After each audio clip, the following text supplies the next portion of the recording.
Okay, you guys, welcome to reading today. Um, so I posted this yesterday. Hopefully, got a chance to read it. If you didn't, that's fine. This is about the Earth getting warmer. So it says in 1975, a scientist named Wally Broecker wrote a paper in which he asked a simple question: was the Earth getting warmer? When the paper was published, some of Broca's colleagues laughed at him. Many of them believed that the world was actually cooling.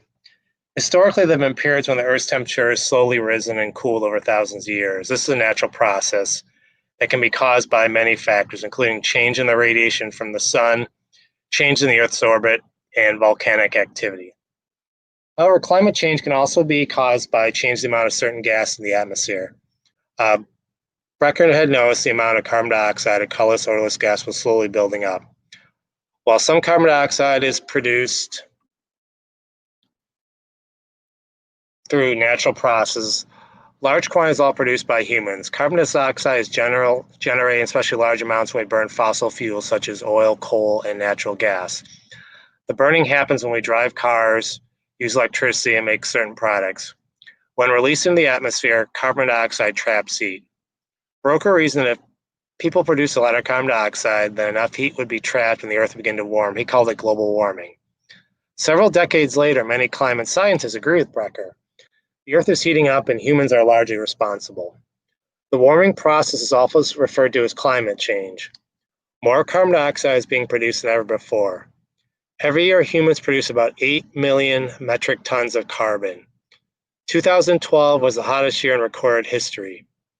Recently, scientists estimated that more carbon dioxide exists in the atmosphere than it has in over 3 million years.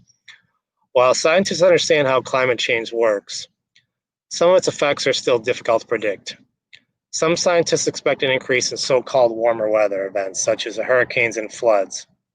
Others foresee a rise in seawater.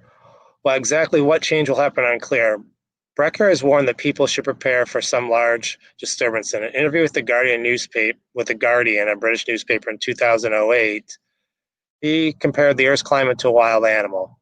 Sometimes when provoked, the animal will react violently and unpredictably. If you're living with an angry beast, you shouldn't poke with a sharp stick, he said. Why scientists are able to understand such phenomena like climate change in a general way, but aren't able to predict the changes that will happen on Earth. Part of the reason is because many large Earth systems involve feedback loops, processes that help amplify positive feedback loops and diminish negative feedback loops, certain changes.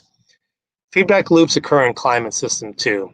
If the temperature of Earth rises, it can change the environment so it produces more heat. There are a number of different ways in which the phenomenon occurs. Scientists working in the Arctic and the northern Earth have been reporting that every year more and more floating sea ice melts. In the last 30 years, more than one-third of the ice that appears in the Arctic during the summer has melted away. This worries scientists because Arctic ice plays an important role in cooling the Earth, although not in the way you might think. While we add ice in our drinks to make them cooler, Arctic sea ice cools Earth in a different way, in which white-colored reflects light. This means that much of the sunlight that hits the ice bounces off and sent right back to space. Reflecting light away helps keep the Earth cool. However, as the Earth heats up, ice begins to melt. As ice melts, this reveals more of the darker colored land or ocean water, which doesn't reflect heat but absorbs it.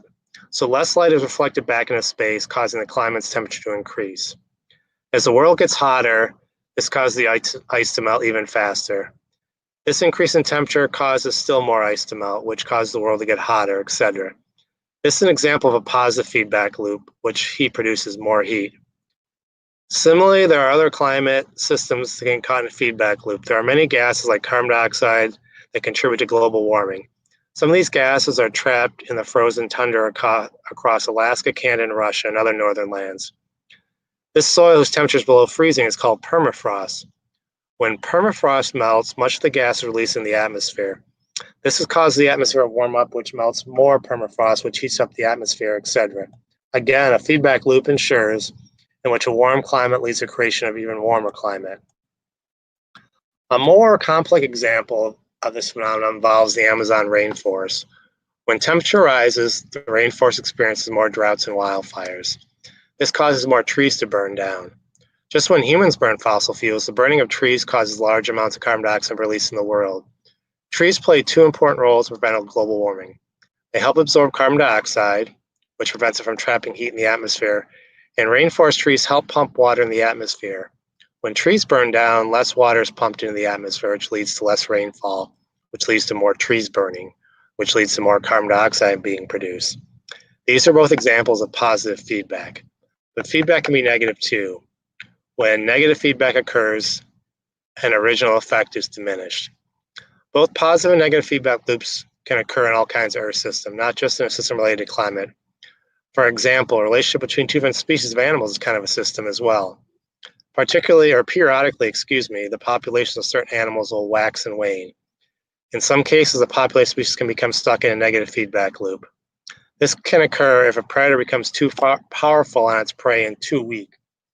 For example, in the early 19th century, humans began hunting a species of bird known as the passenger pigeons. Soon, fewer birds existed, which made it more difficult for the species to mate. As mating declined, fewer birds were born, which made it still more difficult for these birds. This created a negative feedback loop, in which the population of birds continued to fall until they are now extinct. While scientists understand some of how these feedback loops work, they lack a deep knowledge of them, making them extremely unpredictable. This is because, like many complex systems, these feedback loops include many variables. Many of these systems are also independent, which means that many of the feedback loops affect each other. For example, when permafrost melts, it makes the whole world hotter, not just in the area around the permafrost. And these changes are just not limited to temperature. Change in the amount of rainfall in an area can lead to change in the atmosphere. This in turn can affect the Earth's temperature, which can affect how much ice melts, which can affect how much rain falls, and so on. So a small change in a very complex system can lead to very big consequences. This makes predicting the behavior of large systems incredibly difficult. Some skeptics about climate change point to this uncertainty as a way of casting doubt on whether the world is actually warming. However, being unable to predict the effects of climate change does not mean it's not happening. Think back to Becker's analogy. If you poke a wild animal with a sharp stick, you might not be able to guess exactly how it will react. However, if you don't know precisely what the animal will do, it may bite you or scratch you or just growl. It's a very bad idea to provoke it. Scientists continue to debate exactly what happens when the Earth's temperature rises. Among the most popular ideas that dry areas become increasingly dry while wet areas become increasingly wet. Oceans, sea, and lakes will rise. Glaciers, ice caps, and snow-covered areas become smaller. However, many climate scientists agree that a potential way of reducing the effects of climate change is cut down the amount of carbon dioxide in the atmosphere. Okay, so we're going to go now to questions here.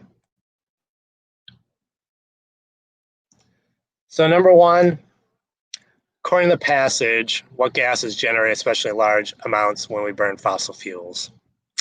That would be A, carbon dioxide. Okay.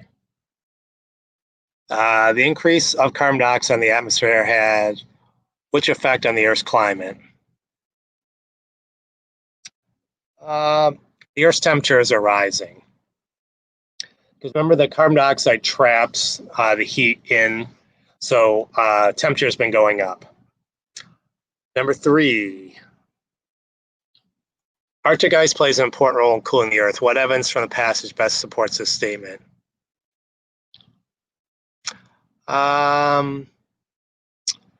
This one talked about, you think ice is cooling, but what it mentioned in the article is the white ice reflects the sunlight right back up into space, so it keeps the Earth cool. So B would be the Arctic ice reflects the sunlight. Okay. Some of the gases that contribute to global warming are trapped in permafrost. When permafrost melts, many of the gases are released in the atmosphere. This leads to an increase in the atmosphere's temperature, which causes more permafrost to melt. Which type of feedback loop is this? That would be a positive feedback loop. That would be D. What is the main idea of this passage?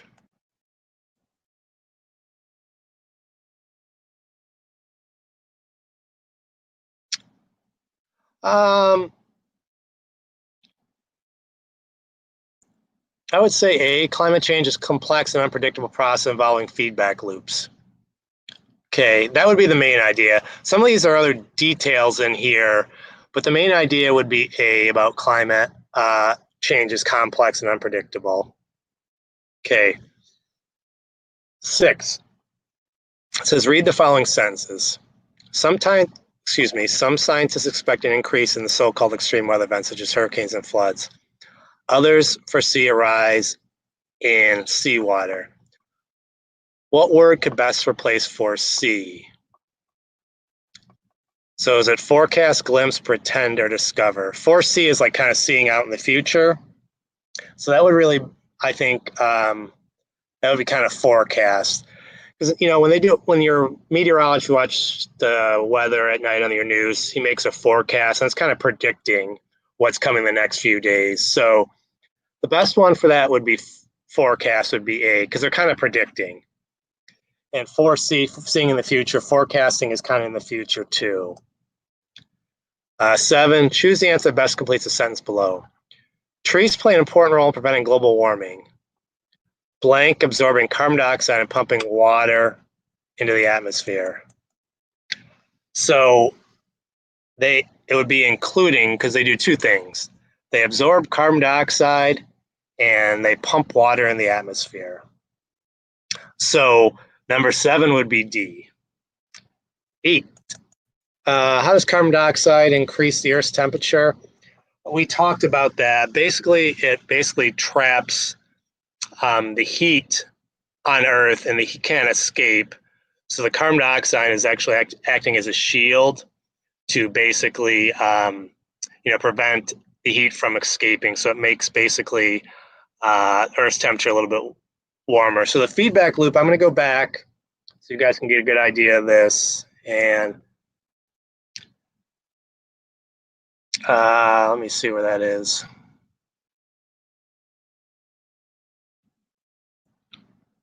So feedback loop is right here. It's a process that helps amplify positive feedback loops or diminish negative feedback, like certain changes. So really, it's something that can be positive and negative that causes change. Okay, it's a process that basically can be positive and negative, and it causes certain changes. And that would just be kind of right in here. We talked with the climate one, but also he talked about poking, like I think he used a bear, for example. You don't know what it's going to do. So it changes the animal's behavior when you poke it. And we looked at all these things with the climate that cause changes. So it's just a process. It helps, it says, helps amplify positive feedback to diminish certain changes. Okay. So it amplifies certain changes. Let's go back to the questions. And that was, I think, number 8. 9. How can heat produce more heat? Information in the past support your answers. And we'll go back and look at the passage again.